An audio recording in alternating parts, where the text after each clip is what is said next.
Thanks for joining us. We're in study number 20 in the Gospel of John. I have a title for this message. It's called The Long Night, and you'll see exactly why it is in just a few short moments. You may open up your Bibles to John chapter 18, verse 12, if you want to follow along.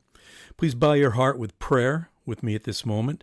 Father, we desire again to come into your word. We've been doing this week after week, and we appreciate, God, your teaching us this material. We want to know it, of course, as clearly as we can. We want not to believe in some of the things that are not right, that probably have been traditions. We want to know the truth. So we invite you to be our teacher today. Teach us the truth, O Lord. In Jesus' name, amen. Well, at this juncture, Jesus has been arrested in the Garden of Gethsemane, and they have led him away to face what are nothing more than illegal trials by night. By dark of night, they're going to interrogate Jesus. It is illegal according to the Hebrew system of law. It is illegal according to the Roman system of law, but they have an intention that seems to go beyond anything that would stop them from convicting Jesus of anything or something where they can put him on the cross that next day. So they've already decided, these Hebrew officials have already decided that Jesus must die. It's only a matter of how to manipulate the system, how to manipulate the situation. That's all that seems to remain for them. That night, Jesus, after being arrested, is led to Annas first. He was previous high priest. He was the previous high priest, and it was now his son-in-law, Caiaphas, who was the current high priest. You have to, of course, remember that Israel was an occupied nation under the thumb of the Roman government. And it was Rome who appointed in those days who it was that was going to be the high priest of the nation of Israel. And so it had been Annas, and then soon enough it was followed by Caiaphas, his son-in-law. But they're going to bring Jesus to Annas first. At the same time, by the way, it should be noted that Pontius Pilate was the local governor appointed by Rome. Pilate normally didn't hang around very much in Jerusalem. He lived down at the coast at a very neat place to go visit to this very day, Caesarea, sometimes called Caesarea Maritima, to differentiate it from Caesarea Philippi. This one was along the coast. And today you can go visit there and you'll see the ancient harbor, you'll see the ancient amphitheater, and a whole host of other things. It's a very, very interesting place to go. That is normally where Pilate lived. But at this point in time, it was the Passover. So the city of Jerusalem was swelled by masses of Jews in town for the Passover celebration.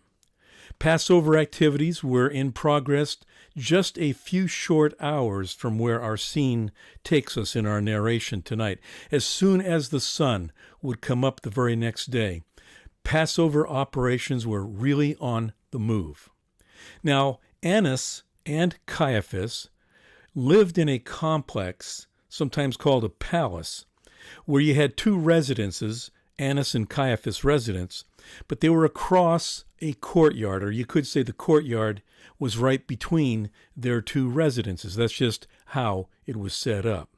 Let's read the action now, John 18, verse 12.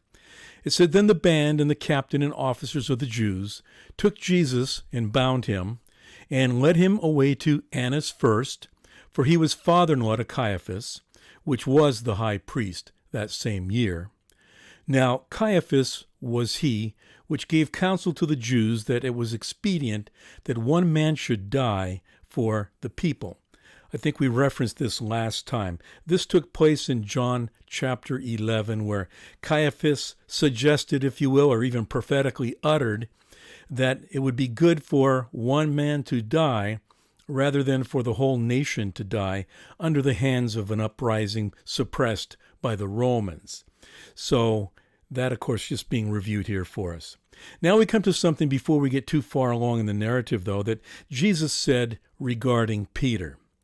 You probably recall that Peter had boasted about his faithfulness, boasted about his loyalty, boasted about his own abilities in his flesh.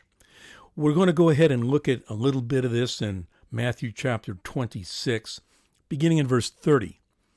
It says, "And when they had sung an hymn," this is the night where Jesus was arrested, "and when they had sung an hymn, they went out into the Mount of Olives. Then said Jesus unto them, All ye shall be offended because of me this night. For it is written, I will smite the shepherd, and the sheep of the flock shall be scattered abroad. But after I am risen again, I will go before you into Galilee.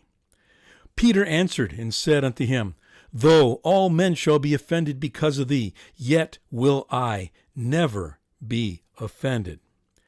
Jesus said unto him, Verily I say unto thee, that this night, before the cock crow, thou shalt deny me thrice, or 3 times. Peter said unto him, Though I should die with thee, yet will I not deny thee.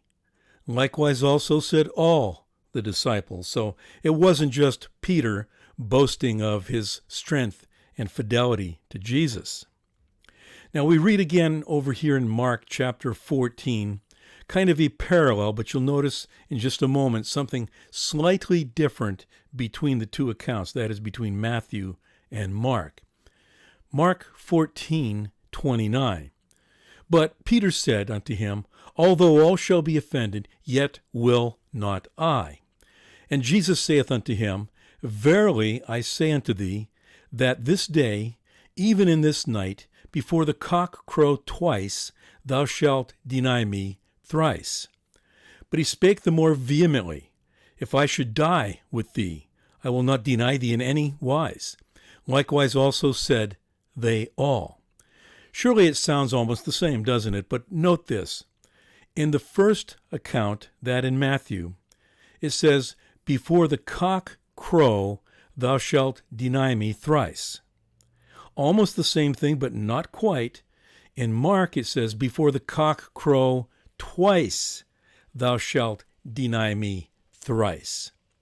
Now, what we really see here upon very close examination, and it may surprise you, but Peter traditionally denied the Lord 3 times the night of the arrest. However, upon close examination, it wasn't 3, it was actually 3 times 2, or in other words, Peter denied the Lord not 3 times, but 6 times that night. Peter had a bad night, no question about it. We read now in John chapter 18, verse 15, And Simon Peter followed Jesus, and so did another disciple. That disciple was known unto the high priest, and went in with Jesus into the palace of the high priest. That would be that courtyard area. Remember, there were like 2 residences separated by a courtyard. It was a bit of a complex. And Jesus was followed here by Peter, and it references a disciple that was known to the high priest who was given permission to go into this courtyard area. Now, that disciple who had a connection to the priest and the high priest family was none other than John, whose account we are reading. His family was a wealthy family, and for some reason had some kind of a relationship with the family of the high priest. And so John was known, and so he just made himself known at the gate, and they allowed him in. We read next, though, that, But Peter stood at the door without, or outside. Then went out that other disciple, which was known to the high priest, that would be John, and spake unto her that kept the door, and brought in Peter. Then saith the damsel that kept the door unto Peter, Art not thou also one of this man's disciples? And he saith, I am not. So in John's account here, that is the first denial that night with this damsel who opened the door. It's actually, as I mentioned, 1, but it is 1 of 6. Reading on in verse 18, And the servants and officers stood there, who had made a fire of coals, for it was cold, and they warmed themselves, and Peter stood with them and warmed himself. Now remember, it was the Passover. That means it is the very end of what we would call March, or the very beginning of what we would call April. We who live here in Southern California know that it can be just a bit chilly, especially at nighttime. The weather there in Israel, very, very close to what we experience here in Southern California. However, even a little bit cooler in Jerusalem because it is 2,300 feet above sea level. So they had made a fire, and they were all standing around that fire by dark of night, trying to keep warm. Jesus is now being questioned. It says, the high priest then asked Jesus of his disciples and of his doctrine. Jesus answered him, I spake openly to the world. I ever taught in the synagogue and in the temple, whither the Jews always resort, and in secret have I said nothing. Why askest thou me? Ask which heard me. What I have said unto them, behold, they know what I said. Jesus is not going to be charged with any actual wrongdoing. He did none. They would be quite frustrated trying to find some kind of a crime worthy of punishment, or in this case, what they were shooting for was worthy of death. Jesus lived a perfectly sinless life. So what a task it would be to try to drum up some kind of a charge that would work for Jesus to be destroyed. And when he said, this is verse 22, and when he had said or had thus spoken, one of the officers which stood by struck Jesus with the palm of his hand, saying, Answerest thou the high priest so? Imagine there will be somebody who stands before Jesus someday, this man himself, who, for very little provocation, took his hand and literally just struck Jesus, probably across the mouth, for speaking as he did to the high priest. I would not want to be that man giving account of that, even though, of course, we know that the Lord is ever willing to forgive any and all sin. Jesus answered him, If I have spoken evil, bear witness of the evil, but if well, why smitest thou me? Why are you hitting me for saying what I said? Did I lie? Did I distort? Did I insult? Good question. He didn't do any of those things, really. Now, at this point, remember that you have this courtyard and Annas' residence at the one end, and across the courtyard, if you will, where Peter is. Across the courtyard where Peter and the soldiers are keeping warm is the other residence, Caiaphas. And at this point, Jesus is going to be sent from one place to the other, traversing in some fashion that courtyard area. Now, Annas, it says, had sent him bound unto Caiaphas, the high priest. And Simon Peter stood and warmed himself.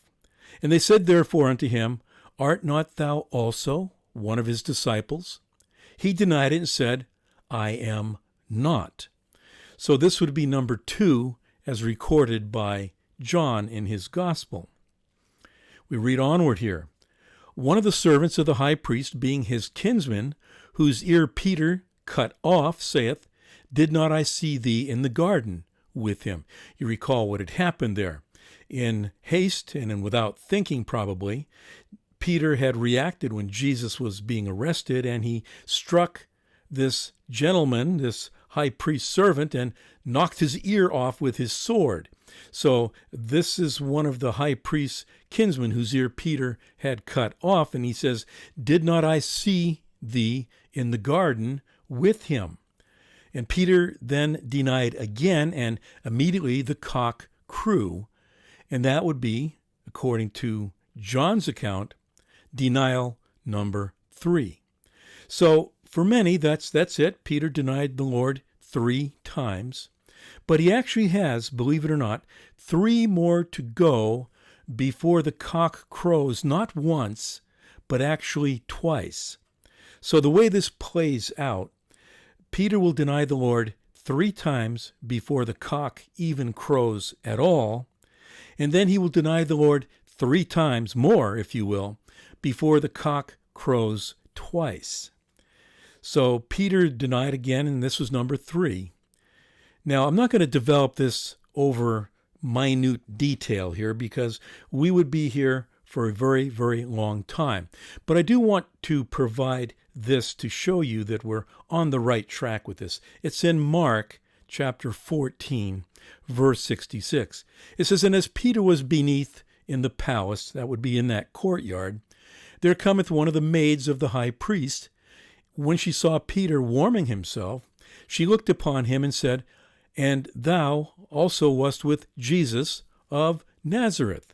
Now, you recall that he had been questioned at the gate, and these other questions here, you could go back and look at it more carefully if you want. But this is not exactly any of the three that we've seen.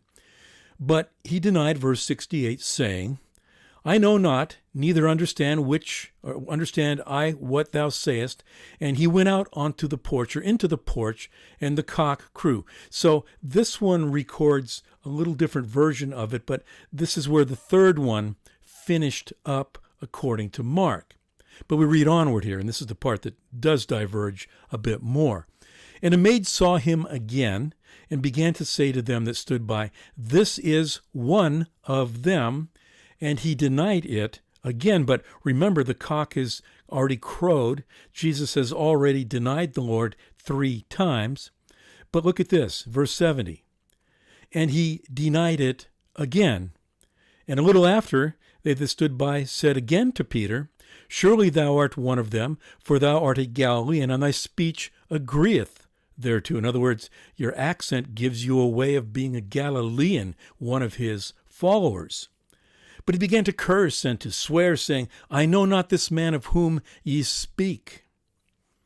And the second time the cock crew. And Peter called to mind the word that Jesus said unto him, Before the cock crow twice, thou shalt deny me thrice. And when he thought thereon, he wept." Well, we could go on and on with this, and we certainly could get into a little bit greater detail, and we could chase this around quite a bit. Let me tell you what it really entails and what it's called. When you study through the Gospels, you find out between Matthew, Mark, Luke, and John that there are a number of variations. Certain things are found only in each of the Gospels. Some things are found in 2, some in 3 out of the 4, some in all 4. Some are a little bit bigger in their description, some are smaller, and so there's quite a bit of variation. In order to put together the whole gospel story, you have to do this thing that is called minute supplementation. And what that simply means is this: you take all the little details, all the little variations, all the little discrepancies, and you try to put them together and find out just how you can harmonize all these little things and exactly which one happened first, when and where, and all those kind of things are. It's very fun, by the way, to work it out if you're inclined to get down into the detail. But anyway, that's the principle of minute supplementation, and that is one of the ways you can find out that it was not just 3 denials, but indeed it was 6 denials upon very careful inspection. Now, there's another thing you can do to get the whole picture, and I always love to do this. There are a number of what are called harmonies of the Gospels. And what these are is scholarly men and women have taken all 4 accounts and they've harmonized, or they've put together verse after verse. They may have 2 verses in Matthew, followed by a verse in John, followed by 3 more verses in Mark. In other words, they take the verses here, there, and everywhere from the 4 Gospels, and they create the order in which everything was done. And it's really a neat thing to study and or read through one of these harmonies. One of the ones I like a lot, it used to be very popular. I'm not sure you can get it today, but if you can and you want to, it's a really very interesting thing called The Life of Christ in Stereo. And it takes all 4 Gospels, blends them together in a very unique, very revealing fashion. And this particular thing here with Peter denying the Lord 6 times also plays out quite nicely when properly harmonized like that. So if you've never actually read a gospel harmony and you get a chance, don't miss it. It's really kind of a very, very neat thing. Well, we now come back to the narration. So after attempting to get Jesus to incriminate himself throughout the night, it's now early morning. And it said, then they led Jesus from Caiaphas unto the hall of judgment. And it was early, and they themselves went not into the judgment hall, lest they should be defiled, but that they might eat the Passover. So what these Hebrews did, these high priests and the like, they tried to find a way to come up with a charge against Jesus. They did this at the place of Annas. They did this at the place of Caiaphas. And they went back and forth and around, trying to come up with something they could go to Pilate, Pontius Pilate, the very next day and bring a charge against Jesus. As it turns out, they did this all night long. And so now it is very early morning. The sun is probably just starting to peak up, and it is starting to get just a little bit light out. So on our clock, we'd probably say it's maybe like 5:30 in the morning. Pilate is obviously summoned early, or he is up early for business, who knows. They go to this place that is called the Hall of Judgment. And the Hebrews here do not go in because to them this is an unclean Gentile place. And they would contract ceremonial uncleanness by going into this location. So they want to kind of access but not go in. And they are doing this so that they can eat the Passover. Isn't it strange how punctilious they get about little details like trying to stay ceremonially clean while they're trying to have a man ramrodded and put to death for their own selfish reasons? But such is the corruption that goes to the core of their being. Well, Pilate then, it says in verse 29, went out to them, and he said, what accusation bring ye against this man? So Pilate wants to know what's up. Well, they answered and said unto him, if he were not a malefactor, we would not have delivered him up unto thee. So obviously we wouldn't be wasting your time in doing this if he weren't a bad guy. Hardly a charge, but that's what they say. Then Pilate said unto them, verse 31, take ye him and judge him according to your law. The Jews therefore said unto him, it is not lawful for us to put any man to death, that the saying of Jesus might be fulfilled, which he spake, signifying what death he should die. Well, Jesus had specified that he would die by being lifted up, which is just another way of saying crucifixion. Now, you have to understand that under the way it was done in these days, Rome was the occupying force, but the Hebrew people were given certain jurisdictions, certain decisions, certain court level, lower court level kind of things they could do. So they could discipline people, they could lock people up, they could beat people, I guess, and there's a whole number of things that they could do. But one of the things that was reserved by Rome for Rome, because they had the real power, you see, was putting somebody to death. And specifically what the Romans did in these days was put them to death by crucifixion. This is what these Hebrew officials want, and they want Pilate to do it because they cannot legally do this. But it's interesting, they actually have no charge really against Jesus, yet they want the death penalty, which was crucifixion. And so here they are, standing before Pilate very, very early in the day. Now, Pilate himself is an impatient and an incompetent person. He's petty. He's small-minded. How he got the job, who knows? And Pilate could not care less about Jesus. And having an unresolved diss, however, with the Hebrew people was something that would bother him. So whether Jesus lived or died, he could care, but he didn't want to have the appearance of having an argument or an issue with the people that he governed. Because Pilate himself was just a governor, and he answered to higher authorities. So his goal was always to appear to keep things smooth, well-oiled, trouble-free. So the Hebrew people were a little bit difficult to govern, so just keeping them happy was a major occupation of Pilate. And as far as justice was concerned, no big deal. He didn't care much about that kind of thing. Then Pilate entered into the judgment hall again and called Jesus and said unto him, Art thou the king of the Jews? Well, they must have told this to him because he questions Jesus, Art thou the king of the Jews?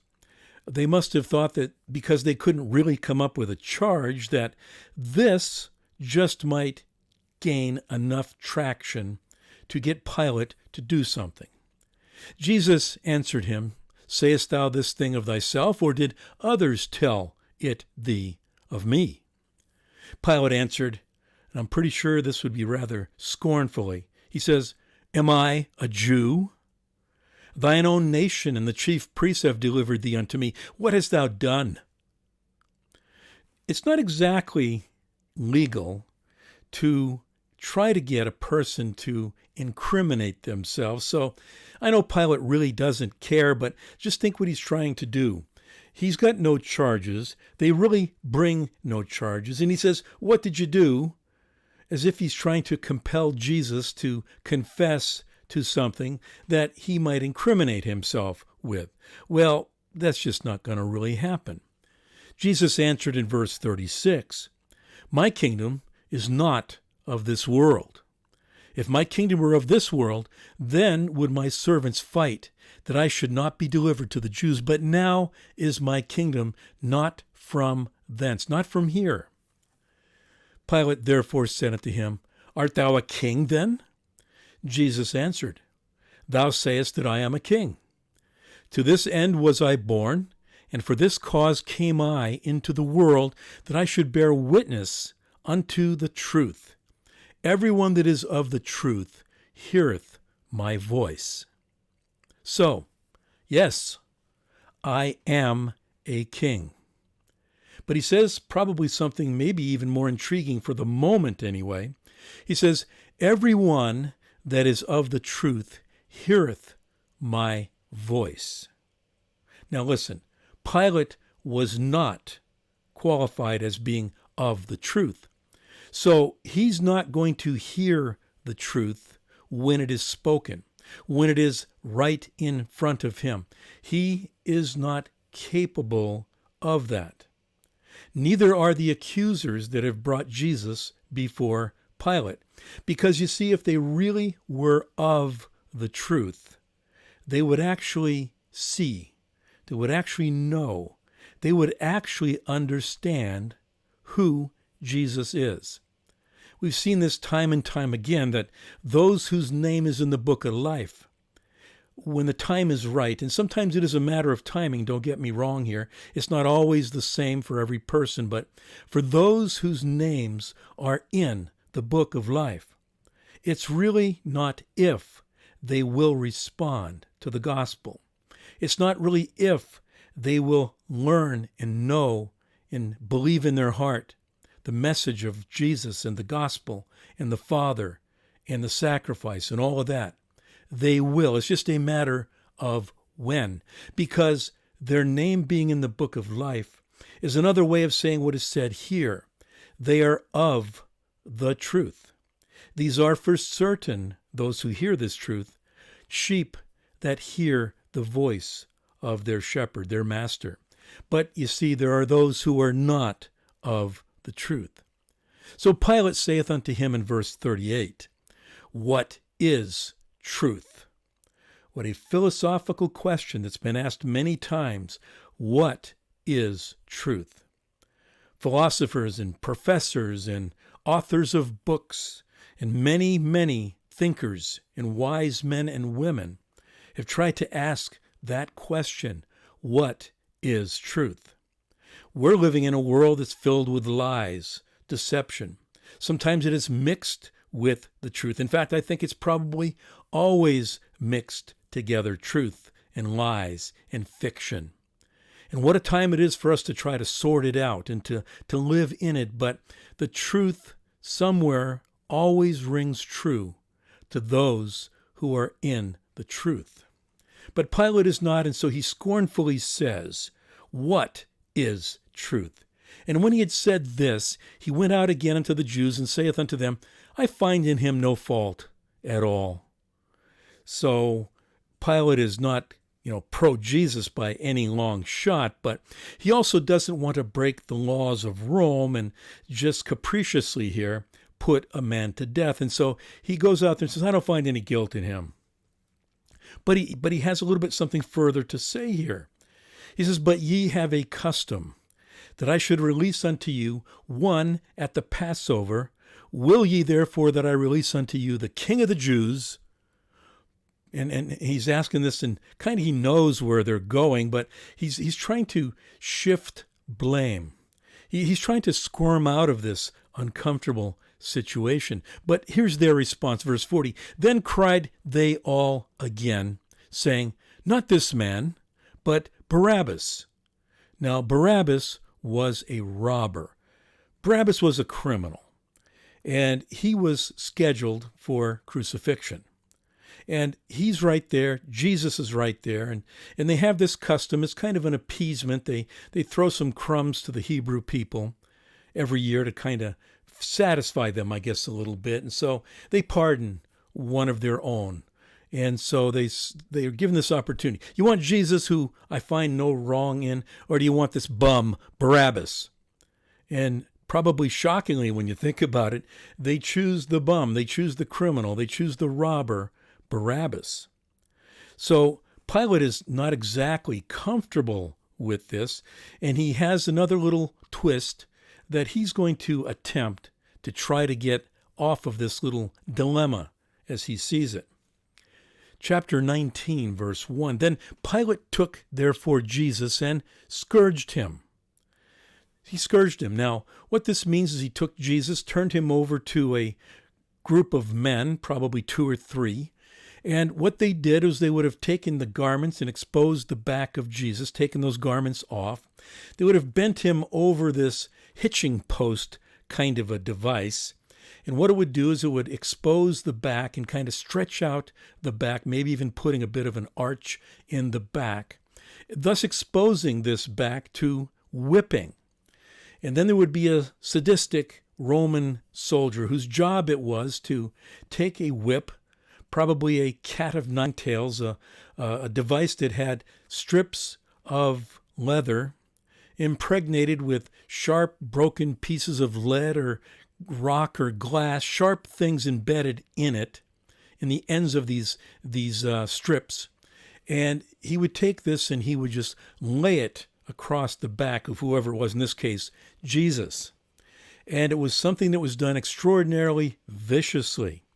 And because of the nature of the cords with the sharp beads of lead and metal and all that kind of thing, it would literally strip open flesh right down to the rib bones and all that kind of thing.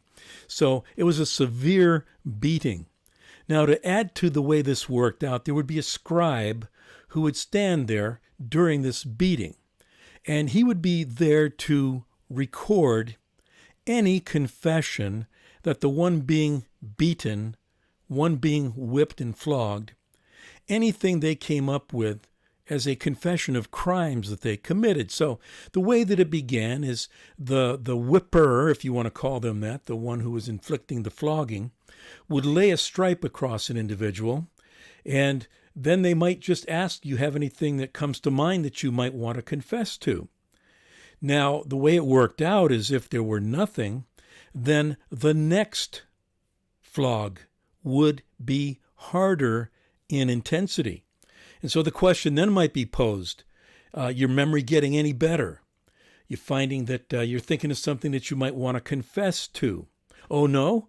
Okay, well, here comes number 3, and it'll be yet a little bit harder. And so pretty quickly, a person in such a case realizes if they have committed crimes, the only way to lessen the beating is to confess to those crimes. Now, what if you're Jesus? And what if you've never done anything wrong?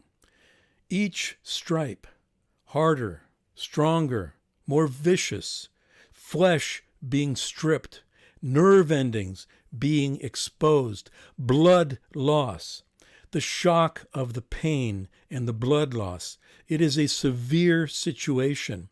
And Jesus, of course, is in such a situation where it gets worse and worse and worse as they go.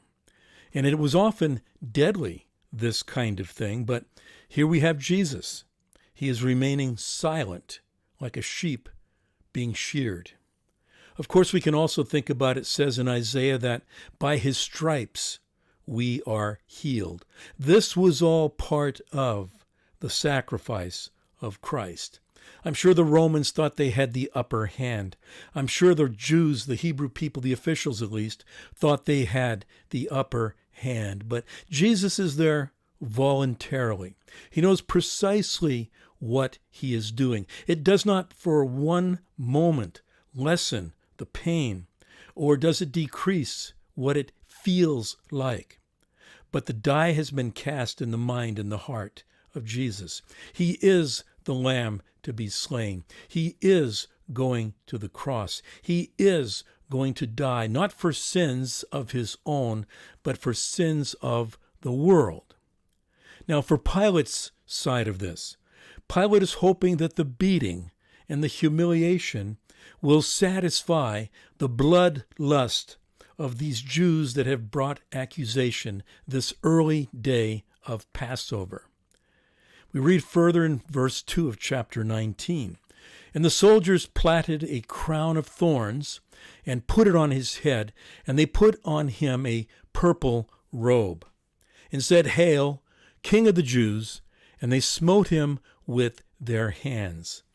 We read elsewhere that they beat him on the head with the staves that they had, the reeds that they had, and they pounded the crown of thorns into his head, and they spit upon him.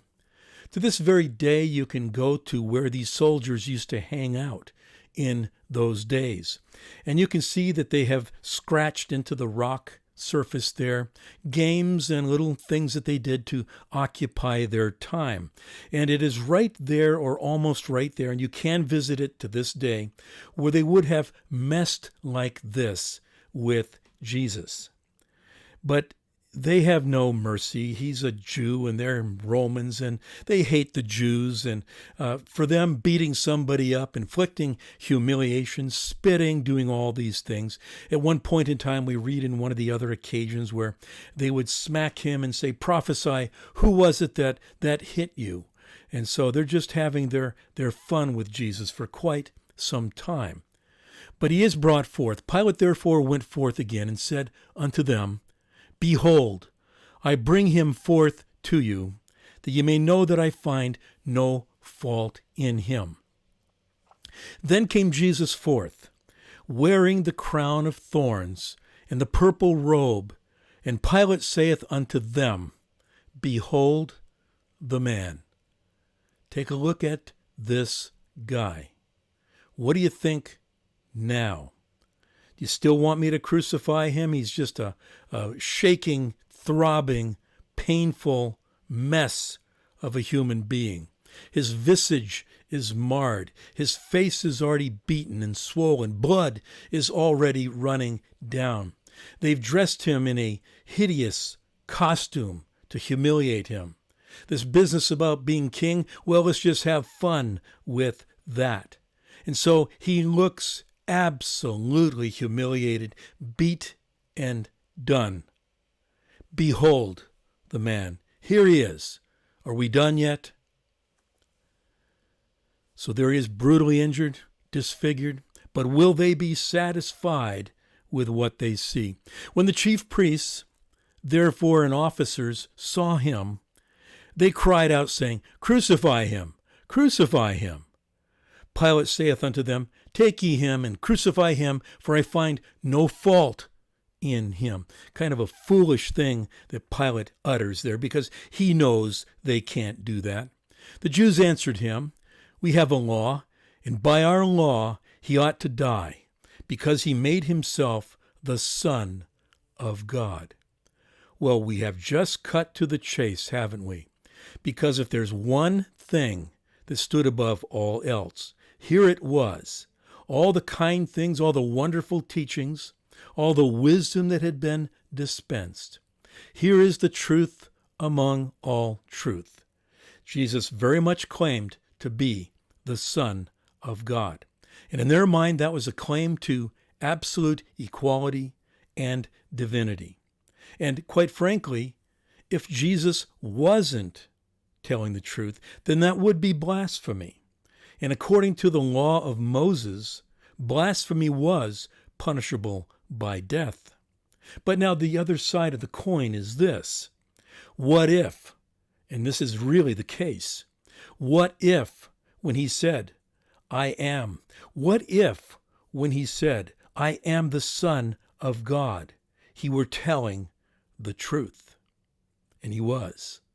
Only those who are not given to the truth can't see it. Those that are can, those that are not given cannot. But that doesn't change what the truth is. And the truth of the matter is, Jesus will not go to the cross because of something that he did that was criminal, illegal, offensive. He would go to the cross very, very specifically for who he truthfully was. The Son of God, the perfect Lamb of God, the sinless one would go to the cross. He would be lifted up as a Passover sacrifice, and his blood would be shed, not merely to cover sins, but to wash away sin once for all, completely, for all time, for those that are of the truth, for those that really are of the lineage of Adam, for those who really are sheep, for those who really are the ones that belong and have been given to Jesus by his Father. He will die in every sin, past, present, future, washed away once for all, never needing to be sacrificed for again. That's you. That's me if you've embraced Christ. Your sin is gone. Your salvation has been accomplished on the cross, and it's been applied to you when the truth dawned in your heart. And dawn it did, because if your name is in the book of life, you are of the truth. So, no crime here, but the identity of Christ will make it the whole reason that he goes to the cross. Now, when Pilate therefore heard that saying, he was the more afraid, caught on the horns of a dilemma, caught in the middle. He is going to have to do something that is not going to please them and or not going to please his superiors. And it said, and went again into the judgment hall and saith unto Jesus, Whence art thou? Where are you from, man? But Jesus gave him no answer. And then continuing, then saith Pilate unto him, Speakest thou not unto me? Knowest thou not that I have power to crucify thee, and have power to release thee? Jesus answered, Thou couldst have no power at all against me, except it were given thee from above. Therefore he that delivered me unto thee hath the greater sin. So, just in passing here, we won't develop it too much, but Jesus hints at levels of punishment, even for those destined, as was Pilate, for destruction, as were those who brought these accusations and this whole crucifixion intent upon Jesus. They have a blood guilt, and apparently there'll be some level of punishment when their guilt is established and judged. Verse 12, and from thenceforth Pilate sought to release him. But the Jews cried out, saying, If thou let this man go, thou art not Caesar's friend. Whosoever maketh himself a king speaketh against Caesar. How contrived it was, but how shameless they are by pressuring him, and they pressure him now politically. This man said he was a king. If you let this go, then we'll take charges to your superiors and tell them that here was a man claiming to be king, and you did not defend your king, your Caesar's supreme position, and we all know how that will go. So that's what they're really saying to him. When therefore Pilate heard that saying, he brought Jesus forth and sat down in the judgment seat in a place that is called the Pavement, but in the Hebrew, Gabbatha. To us, this would be similar to a judge's bench, where he sits, where he has his gavel, and where he speaks out and metes out and makes decisions of judgment.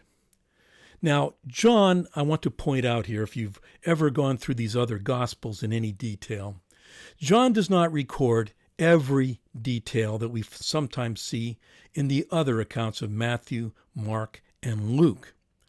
So here there's missing, for instance, the journey or the trip, if you will, or the journey over to Herod. If you recall in one of the other accounts, Pilate's trying to figure out what to do, and he finds out that Herod is in town, and so he finds out that Herod is, in town, and he's the tetrarch of Galilee, where Jesus technically comes from, and he sends Jesus over there, hoping that guy, Herod, might have something to do to exact justice and kind of help him to squirm out of it.